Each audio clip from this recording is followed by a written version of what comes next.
Hello दोस्तों, आप नमस्कार। कैसे हो? सब बढ़िया होंगे।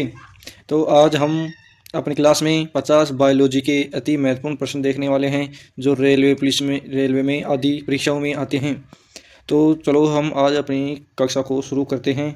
लेकिन शुरू करने से पहले इस वीडियो को लाइक कीजिए और चैनल को सब्सक्राइब कीजिए ताकि आपको यह वीडियो जल्द ही ऐसे प्रश्न मिल सके। तो आपके पास पहला प्रश्न है, कोशिका की खोज किसने की थी? पहला प्रश्न कह रहा है कि कोशिका की खोज किसने की थी? कोशिका की खोज किसने की थी दोस्तों? रोबोट हुक ने। किसने की थी? रोबोट हुक ने की थी। कब की थी? तो 1665 में। 1665 में कोशिका की खोज की थी। किस पर की थी? एक है मतलब कोरक, यानी प्लास्टिक के कोरक पर की थी। ओके, 1665 में की थी कोशिका की खोज, रोबोट हुक ने की थी। तो दूसरा प्रश्न आपके सामने है, मानव शरीर की सबसे बड़ी कोशिका पूछ रहा है, ग्रंथि नहीं पूछ रहा है, कोशिका पूछ रहे हैं। यानी कोशिका कौन सी सबसे बड़ी, मानव शरीर की सबसे बड़ी कोशिका कौन सी है? तंत्रिका कोशिका सबसे बड़ी है। कौन सी है? तंत्रिका कोशिका। और अंडाणु क्या है? यह है ग्रंथ, मतलब मानव शरीर नहीं, मानव जनन तंत्रिका क्या है? सबसे बड़ी जनन तंत्रिका है अंडाणु। तो और क्या है ये? मानव शरीर की सबसे बड़ी कोशिका। मानव शरीर की सबसे बड़ी कोशिका कौन सी है? तंत्रिका। तंत्रिका का आंसर क्या आ जाएगा? ए। तीसरा प्रश्न है, पौधों में भोजन बनाने की क्रिया, मतलब पौधों में भोजन बनाने की क्रिया कहलाती है। पौधों में भोजन बनाने की क्रिया क्या कहलाती है दोस्तों? प्रकाश संश्लेषण। क्या कहलाती है? प्रकाश संश्लेषण। प्रकाश संश्लेषण को क्या बोलते हैं? क्लोरोप्लास्ट, यानी पत्तियों पर हरा रंग क्लोरोप्लास्ट के कारण होता है ना। प्रकाश संश्लेषण के लिए आवश्यक गैस कौन सी है? प्रकाश संश्लेषण के लिए कौन सी गैस आवश्यक जरूरी है? कार्बन डाइऑक्साइड क्या है? CO2। CO2 गैस कार्बन प्रकाश संश्लेषण के लिए क्या है? जरूरी है। CO2 को क्या बोलते हैं? कार्बन डाइऑक्साइड, है ना। पांचवा प्रश्न है, मानव हृदय में कितने कक्ष होते हैं? मानव हृदय में कितने कक्ष होते हैं? 4 कक्ष होते हैं। क्या होते हैं? 4 कक्ष, यानी दो तो क्या होते हैं? आलिंद होते हैं। दो क्या होते हैं? आलिंद। दो आलिंद होते हैं और दो क्या होते हैं? निल्य। दो क्या होते हैं? निल्य होते हैं। तो दो आलिंद होते हैं, एक तो बाएं आलिंद, एक दाएं आलिंद। इसमें बाएं निल्य और दायां निल्य, यानी कितने होते हैं कक्ष? कितने होते हैं? 4 कक्ष होते हैं। इसका आपका आंसर सी हो जाएगा। मानव हृदय में 4 कक्ष होते हैं। पांचवा छठा प्रश्न, रक्त का रंग लाल रंग किसके कारण होता है? किसके कारण होता है? हीमोग्लोबिन के कारण। हीमोग्लोबिन के कारण मनुष्य का क्या होता है? रक्त लाल होता है। आपका रक्त लाल क्यों होता है? हीमोग्लोबिन के कारण होता है रक्त लाल। तो मानव शरीर में रक्त को शुद्ध करने वाला अंग कौन सा है? अब ये जल्दी बताइए कमेंट में ना। तो मानव शरीर को शुद्ध कौन करता है? कौन सा अंग करता है मानव शरीर को? किडनी करती है। अब आप सोचो किडनी तो है ही नहीं। किडनी को क्या बोलते हैं? किडनी को आजकल मतलब गुर्दा बोलते हैं। हिंदी में क्या बोलते हैं? गुर्दा। किडनी को गुर्दा बोलते हैं। आपका आंसर क्या हो जाएगा? सी, यानी किडनी को मतलब मूत्र का निर्माण भी कहाँ पर होता है? किडनी में ही होता है। मूत्र का निर्माण भी किडनी में ही होता है। और रक्त को शुद्ध करता है गुर्दा। गुर्दा को क्या बोलते हैं? किडनी। आठवां प्रश्न है, पाचन की प्रक्रिया सबसे पहले कहाँ शुरू होती है? ये प्रश्न को सही पढ़िए आप, मतलब प्रश्न को सही पढ़ना आना चाहिए पहले तो आप जवाब सही दे सको। तो प्रश्न को सबसे पहले काम है कि प्रश्न को सही पढ़ो। आजकल ऐसे प्रश्न आते हैं कि प्रश्न को पढ़ना है, प्रश्न ही घुमा घुमा के देता है। तो प्रश्न वही होता है लेकिन प्रश्न को घुमा के देता है। इसमें क्या पूछ रहा है? सबसे पहले कहाँ शुरू होता है? या ऐसे नहीं पूछ रहा है कि पाचन कहाँ होता है, यानी कहाँ से शुरू होता है। शुरू पूछ रहा है, यानी शुरू कहाँ से होता है? मुख से होता है। कहाँ से होता है? मुख से होता है। और पाचन कहाँ होता है? छोटी आंत में तो क्या होता है? पाचन पच जाता है ना। तो इसमें शुरू पूछ रहे हैं तो क्या जाएगा? मुख हो जाएगा। इसमें क्या जाएगा? मुख आपका आंसर हो जाएगा। मानव में सामान्य तापमान होता है। मानव में कितना तापमान होना चाहिए? मनुष्य में कितना तापमान होता है दोस्तों? 37 डिग्री। 37 डिग्री। और फ़ारेनहाइट में पूछे तो 98.6 फ़ारेनहाइट होता है। 98.6 फ़ारेनहाइट। ये फ़ारेनहाइट क्या होता है? ये चिकित्सक मात्रक है, यानी मतलब इस तापमान का क्या है? चिकित्सक मात्रक है, यानी डॉक्टरों के उपयोग में लेते हैं फ़ारेनहाइट को। मतलब आपका मतलब क्या होता है? फ़ारेनहाइट होता है, यानी 98.6 डिग्री क्या है? 6 क्या है? फ़ारेनहाइट है मनुष्य का तापमान। और मनुष्य का तापमान डिग्री में पूछे तो क्या कितना होता है? 37 डिग्री होता है। ओके।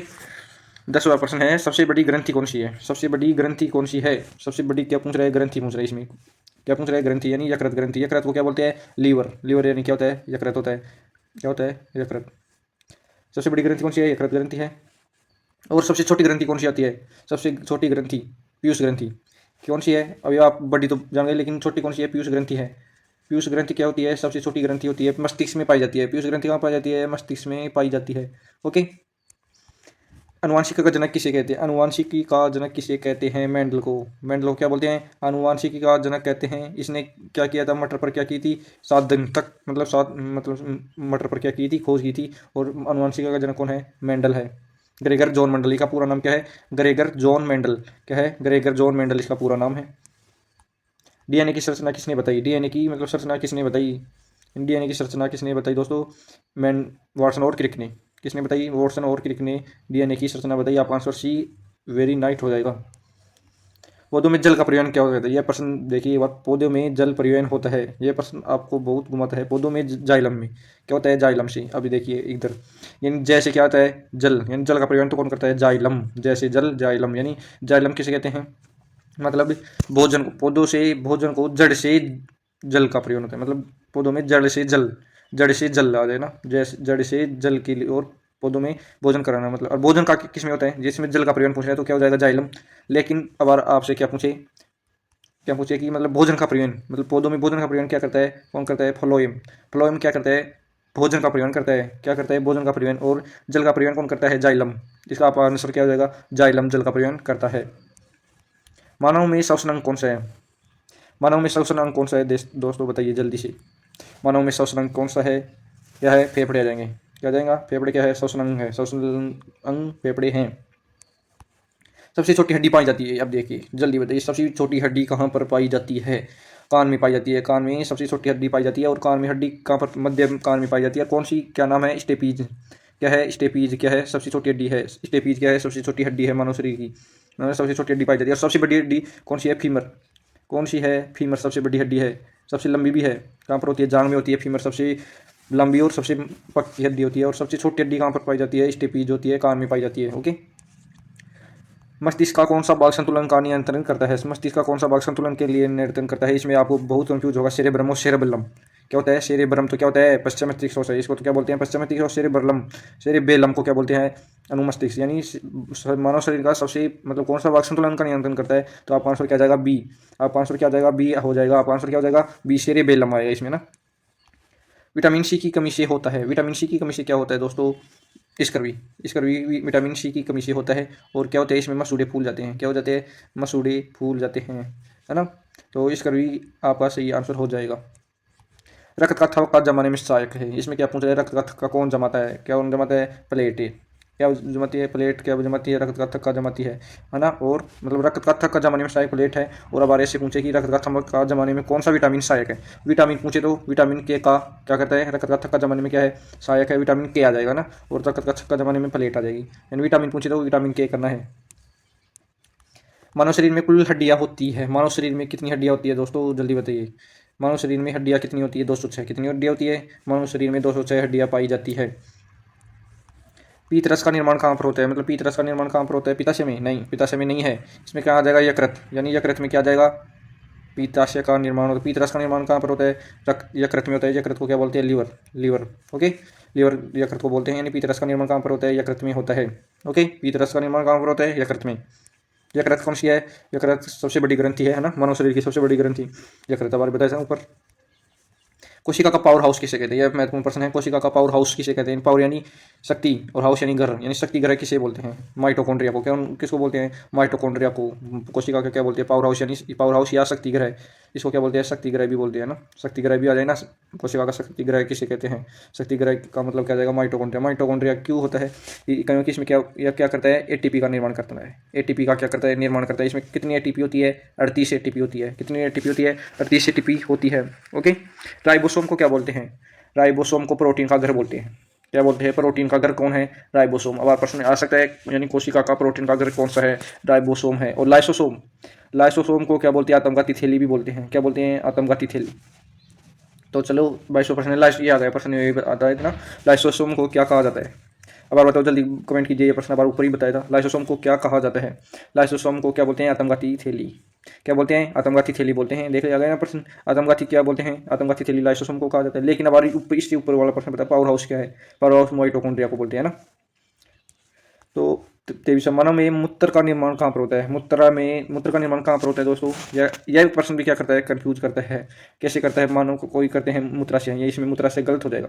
क्या हो जाएगा? मूत्राशय नहीं होगा इसमें भी। क्या हो जाएगा आपका? गुर्दा, यानी किडनी में। गुर्दा को क्या बोलते हैं? किडनी। यानी किडनी में क्या होता है? मूत्र का क्या होता है? निर्माण। यानी किडनी में मूत्र का निर्माण भी होता है। और रक्त को शुद्ध भी कौन करता है? किडनी ही करती है। रक्त को शुद्ध भी कौन करती है? किडनी ही करती है। तो आपका आंसर क्या जाएगा? गुर्दा। क्या जाएगा? गुर्दा क्या करता है? मतलब मूत्र का निर्माण भी होता है गुर्दे में। और किडनी मतलब रक्त को क्या करता है? शुद्ध करता है। किडनी बोलते हैं गुर्दे को ना। प्रकाश संश्लेषण की क्रिया होती है, किसमें होती है? क्लोरोप्लास्ट। अब बार बताया था ना, पहले प्रश्न यही आया था। प्रकाश संश्लेषण की क्रिया क्या होती है? क्लोरोप्लास्ट। क्लोरोप्लास्ट का मतलब पत्तियों में हरा रंग होता है। पत्तियों में हरा रंग किसके कारण होता है? क्लोरोप्लास्ट के कारण ही होता है। सबसे बड़ी धमनी कौन सी है? यह प्रश्न महत्वपूर्ण है, इंपॉर्टेंट है, इसको जरूर ही याद कर लेना कि सबसे बड़ी धमनी कौन सी है। सबसे बड़ी धमनी कौन सी है? सबसे बड़ी धमनी क्या हो जाएगी? एओर्टा। कौन सी है? एओर्टा सबसे बड़ी धमनी है। तो यह आपका आंसर सी हो जाएगा। एओर्टा क्या है? सबसे बड़ी धमनी। श्वसन की इकाई है। श्वसन की इकाई कौन सी है? यह प्रश्न भी आपको बहुत कंफ्यूज करता है। कोई कोई बच्चे क्या करते हैं, फेफड़ा करके आते हैं। श्वसन की इकाई क्या करते हैं? फेफड़ा। लेकिन इसमें फेफड़ा नहीं होगा, इसमें क्या आएगा? एलियोवेली। अब कोई समझते ही नहीं है एलियोवेली क्या है। इसको क्या बोलते हैं हिंदी में? वायुकोष्ठ। क्या बोलते हैं? वायुकोष्ठ हिंदी में बोलते हैं। ओके, वायुकोष्ठ बोलते हैं हिंदी में। और श्वसन की इकाई क्या है? वो एलिया, एली, एल्वियोली है ना, एल्वियोली है। और इसमें फेफड़ा नहीं आएगा ना, तो कोई फेफड़े करते हैं। श्वसन की इकाई क्या है? एलियावेली है ना। वायुकोष्ठ भी बोलते हैं इसे हिंदी में, वायुकोष्ठ। अंग्रेजी में एलियावेली बोलते हैं ना। पौधों में भोजन का परिवहन होता है। यह प्रश्न भी आपको बता चुका हूँ बार पहले ही, मतलब जल। पहले क्या आया था? पौधों में जल का परिवहन कौन करता है? जल का तो कौन करता है? जाइलम। लेकिन इसका आंसर क्या आ जाएगा? इसमें क्या पूछ रहा है? भोजन। भोजन का पूछ रहा है, तो इसका आंसर क्या आ जाएगा? फ्लोएम। भोजन का पूछ रहा है इसमें ना, इसका आंसर क्या आ जाएगा? फ्लोएम। आपके प्रश्न कितने हैं? 50%। हाँ, पूरे कंप्लीट 50% हैं। और सभी परीक्षा में आए हुए ये प्रश्न है, ये जो महत्वपूर्ण है, इनको जल्दी ही याद कर लेना। तो मानव में पसीना निकलता है। मानव में पसीना कहाँ से निकलता है? श्वेत ग्रंथि से। कहाँ से निकलता है दोस्तों? श्वेत ग्रंथि से निकलता है। ओके, मानव में पसीना कहाँ से निकलता है? श्वेत ग्रंथि से निकलता है। ओके, मानव नेत्र प्रतिबिंब बनता है। मानव मतलब मानव की मतलब आंखों पर प्रतिबिंब किस पर बनता है? रेटिना पर। क्या जाएगा आपका आंसर? रेटिना। तो आपका सी आंसर सही हो जाएगा। प्रतिबिंब किस पर बनता है? रेटिना पर। ओके, 30वां प्रश्न है, कौन सा विटामिन धूप से प्राप्त होता है? यह प्रश्न तो सभी को ही पता होना चाहिए, पता होता भी है। यानी विटामिन डी से। क्या होता है? विटामिन डी से क्या होता है? क्या होता है दोस्तों? विटामिन डी से, विटामिन डी से धूप प्राप्त होती है। क्या होती है? विटामिन डी से धूप प्राप्त होती है। तो आपका आंसर क्या आ जाएगा? आंसर क्या आ जाएगा? विटामिन डी आपका आंसर सही हो जाएगा। तो इसमें विटामिन डी विटामिन धूप से प्राप्त होता है। अगला प्रश्न है 31वां, रक्त समूह की खोज किसने की थी? रक्त समूह की खोज किसने की थी दोस्तों? कोल्ड स्टीनर ने की थी। क्या आ जाएगा आंसर आपका? बी हो जाएगा। कोल्ड स्टीनर ने क्या की थी? रक्त समूह की खोज की थी। अगला प्रश्न है, मानव शरीर में सबसे बड़ी मतलब सबसे बड़ी और सबसे लंबी कोशिका है? पहले पहले प्रश्न है, पहला प्रश्न आया था कि सबसे बड़ी कोशिका यानी तंत्रिका कोशिका थी। और लंबी भी कौन सी आ जाएगी? तंत्रिका कोशिका क्या है? तंत्रिका कोशिका क्या है? सबसे लंबी और सबसे बड़ी आपको प्रश्न पूछे तो सबसे बड़ी भी तंत्रिका कोशिका होती है और सबसे छोटी भी क्या होती है? तंत्रिका मतलब सबसे लंबी और सबसे बड़ी होती है ना। अगला प्रश्न है, बीजाणुकरण किन के लिए आवश्यक नहीं है? यह प्रश्न को ध्यान पूर्वक पढ़िए। प्रश्न पूछ रहा है कि आवश्यक नहीं है, नहीं है पूछ रहा है, तो इसमें बीज अंकुरण के लिए क्या आवश्यक नहीं है? जल बीज अंकुरण के लिए आवश्यक है क्या? हाँ, इसकी आ जाएगा सही। ऑक्सीजन भी आवश्यक है, ताप भी आवश्यक है, लेकिन प्रकाश आवश्यक नहीं है। तो आपका आंसर क्या जाएगा? सी। इसमें आवश्यक नहीं है बीज अंकुरण के लिए। सी, प्रकाश आवश्यक नहीं होता है। तापमान भी आवश्यक है, ऑक्सीजन की भी जरूरत होती है, जल की भी क्या होती है? जरूरत होती है बीज अंकुरण के लिए, लेकिन प्रकाश की आवश्यकता नहीं होती है। कोई कोई बच्चे क्या करते हैं, इसका डी आंसर कर देते, ताप करके आते हैं, लेकिन प्रकाश की आवश्यकता नहीं होती है, ताप की जरूर आवश्यकता होती है। यानी ताप होता है कि भाई इतनी डिग्री पर वो होता है ना, तो ताप की भी आवश्यकता होती है, लेकिन प्रकाश की आवश्यकता नहीं होती है। तो अगला प्रश्न है, हरे पौधे क्या कहलाते हैं? हरे पौधे क्या कहलाते हैं? उत्पादक क्या कहलाते हैं? उत्पादक कहलाते हैं। हरे पौधे उत्पादक कहलाते हैं। 35वां प्रश्न है, मानव शरीर का नियंत्रण केंद्र कौन सा है? मानव शरीर का नियंत्रण केंद्र कौन सा है? मस्तिष्क। मस्तिष्क क्या करता है? शरीर का, पूरे शरीर का क्या करता है? नियंत्रण करता है। क्या करता है? पूरे शरीर का नियंत्रण करता है, मस्तिष्क करता है ना। तो अगला प्रश्न है आपके सामने, आरबीसी का जीवन काल कितने कितने दिन का होता है? आरबीसी का जीवन काल कितने दिन का होता है? 120 दिन का होता है। 120 दिन का होता है। डब्ल्यूबीसी का कितने दिन का होता है? 6 से 7 दिन, यानी एक सप्ताह का होता है ना। 6 से 7 दिन का होता है डब्ल्यूबीसी का कार्यकाल, लेकिन 120 यानी 4 महीने है ना। आरबीसी का जीवन काल कितने दिन का होता है? 4 महीने याद रखना, या 120 दिन याद रख लेना। ओके, सबसे अधिक जल किस में पाया जाता है? सबसे अधिक जल कहाँ पर पाया जाता है इस मनुष्य के शरीर में? मस्तिष्क में। किस में पाया जाता है? यह बात सही है। मस्तिष्क में कितना % जल पाया जाता है? सबसे अधिक मतलब पूरा % जल कहाँ पाया जाता है? मस्तिष्क में ही पाया जाता है। ओके, मानव में श्वसन गैस का आदान प्रदान होता है। यह प्रश्न अब ऊपर भी आ चुका है। यह प्रश्न ऊपर भी आ चुका है, यानी प्रश्न ऊपर पूछा था कि श्वसन गैस का आदान प्रदान कौन करता है, यानी श्वसन गैस का क्या करता है? आदान प्रदान। यह प्रश्न पूछ रहा है श्वसन गैस का आदान प्रदान कौन करता है, यानी एलियावली, एल्वियोली, यानी इसको क्या बोलते हैं? वायुकोष्ठ बोलते हैं ना। वायुकोष्ठ करते हैं, यानी वायुकोष्ठ भी बोलते हैं, वायुकोष्ठिका भी बोलते हैं। इसको क्या बोलते हैं? वायुकोष्ठिका या वायुकोष्ठ बोलते हैं। मानव शरीर श्वसन गैस का आदान प्रदान कौन करती है? एलियावली बोलती है ना। पाचन में सहायक एंजाइम कौन पाए जाते हैं? पाचन में सहायक एंजाइम पाए जाते हैं, यानी कौन सी इसमें हार्मोन में पाए जाते हैं, लार में, रक्त में, पीत में, कौन एंजाइम किस में पाए जाते, किस चीज़ में पाए जाते हैं? लार में एंजाइम पाए जाते हैं। लार में भी कौन सा एंजाइम पाया जाता है दोस्तों? कौन सा एंजाइम पाया जाता है लार में? इमाइलेज। इमाइलेज पाया जाता है। ओके, इमाइलेज एंजाइम पाया जाता है। ओके, लार में एंजाइम पाया जाता है इमाइलेज एंजाइम। इंसुलिन हार्मोन कहाँ पर बनता है? यह भी प्रश्न महत्वपूर्ण है। इंसुलिन हार्मोन कहाँ पर बनता है? अग्नाशय में इंसुलिन हार्मोन बनता है। कहाँ पर बनता है? अग्नाशय में इंसुलिन हार्मोन बनता है। कहाँ पर बनता है? अग्नाशय में। अगला प्रश्न है, मानव में सबसे अधिक पाए जाने वाला तत्व कौन सा है? मनुष्य के शरीर में सबसे अधिक तत्व कौन सा तत्व पाया जाता है मनुष्य के शरीर में? ऑक्सीजन। ऑक्सीजन सबसे अधिक पाया जाता है मनुष्य के शरीर में, सबसे ज़्यादा ऑक्सीजन पाया जाता है। तो आपका आंसर क्या आ जाएगा? बी आपका आंसर सही हो जाएगा। अगला प्रश्न आपके सामने दिखा रहे हैं कि हृदय की धड़कन नियंत्रण कौन करता है? यानी हृदय की धड़कन नियंत्रण कौन करता है? हृदय की धड़कनों को ऐसे नोड, यानी ऐसे नोड क्या करता है? हृदय की धड़कन को नियंत्रित करता है। तो आपका आंसर क्या जाएगा? आपका आंसर ए सही हो जाएगा। ओके, सबसे छोटी रक्त वाहिका पूछ रहे हैं इसमें क्या है? सबसे छोटी रक्त वाहिका कौन सी है दोस्तों? यह प्रश्न महत्वपूर्ण है। केशिका क्या है? सबसे छोटी रक्त वाहिका है। क्या जाएगा आपका आंसर? सी आपका आंसर सही हो जाएगा। सी आपका आंसर सही हो जाएगा। पौधों में श्वसन कहाँ पर होता है? पौधों में श्वसन होता है, जल्दी बताइए। दिन और रात दोनों होता है। मनुष्य में भी दिन और रात हो जाता है। तो इसमें आंसर क्या आ जाएगा? इसका आंसर सी सही हो जाएगा, यानी दिन और रात दोनों में होता है। ओके, मस्तिष्क का सबसे बड़ा भाग है, सबसे बड़ा भाग कौन सा है मस्तिष्क का? सेरेब्रम। सेरेब्रम और सेरेबेलम, इनमें क्या है? फर्क है। यह सेरेबेलम क्या करता है? शरीर का संतुलन करता है, यानी मस्तिष्क का संतुलन कौन बनाए रखता है? संतुलन तो कौन बनाए रखता है? सेरेबेलम को क्या बोलते हैं? मस्तिष्क बोलते हैं। और सेरेब्रम अलग होता है, जो क्या करता है? मस्तिष्क का सबसे बड़ा भाग है सेरेब्रम। ओके, तो आपका आंसर क्या आ जाएगा इसमें? सी आपका आंसर सही हो जाएगा, है ना। भोजन का पाचन मुख्यतः कहाँ पर होता है? यह प्रश्न भी महत्वपूर्ण है। इसमें क्या पूछ रहा है? वह ऊपर प्रश्न क्या पूछा था पहले कि भोजन का पाचन कहाँ से, मतलब भोजन का पाचन कहाँ से शुरू होता है? शुरू तो कहाँ से होता है? मुख्य गुहा से तो क्या होता है? शुरू होता है। लेकिन इसमें क्या पूछा है? भोजन का पाचन मुख्यतः कहाँ पर होता है? तो क्या आंसर आ जाएगा आपका? छोटी आंत में। तो आंसर क्या आ जाएगा? सी आपका आंसर सही है। तो रक्त का तरल भाग क्या कहलाता है? रक्त का तरल भाग क्या कहलाता है दोस्तों? प्लाज्मा। यानी रक्त का तरल भाग क्या कहलाता है? प्लाज्मा कहलाता है।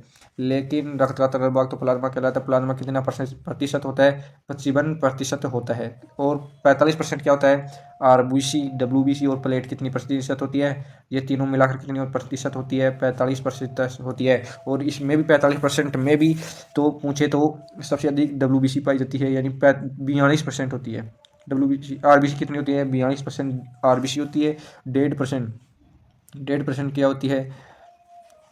प्लेटलेट होती है। और बची हुई जो क्या होती है? डब्ल्यूबीसी होती है। तो आपको प्रश्न पूछे कि प्लाज्मा कितना प्रतिशत होता है, तो 55% होता है। और डब्ल्यूबीसी पूछे, मतलब तीनों मतलब आरबीसी, डब्ल्यूबीसी और प्लेटलेट्स कितनी होती है? 45% होती है। ओके, 48वां प्रश्न है, पौधों में श्वसन छिद्र कहलाते हैं, मतलब पौधों में यानी पत्तों के, मतलब पत्तों के मतलब छोटे छोटे क्या हो जाते हैं? छेद हो जाते हैं, जिनको क्या बोलते हैं? स्टोमाटा।